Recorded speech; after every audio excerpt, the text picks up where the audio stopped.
چھینکنا اور جدید سائنسی تحقیق۔ شعب الایمان شریف کی حدیث پاک، حضرت عبادہ بن صامت، حضرت شداد بن اوس اور حضرت واصلہ رضی اللہ تعالی عنہما سے روایت کہ نبی پاک صلی اللہ تعالی علیہ وسلم نے ارشاد فرمایا، جب کسی کو ڈکار یا چھینک آئے تو بلند آواز نہ کرے کہ شیطان کو یہ بات پسند ہے کہ ان میں آواز بلند کی جائے۔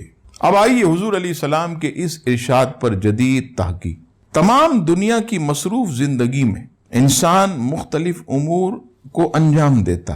بعض افراد کا پیشہ ایسا ہے کہ انہیں گرد و غبار میں کام کرنا پڑتا ہے، اس طرح یہ گرد و غبار ناک میں پہنچتا رہتا ہے۔ قدرت نے ناک کے بالوں کو دراصل انہی ذرات اور گرد و غبار میں موجود جراثیموں کو روکنے کے لیے اہم کام عطا فرمایا ہے۔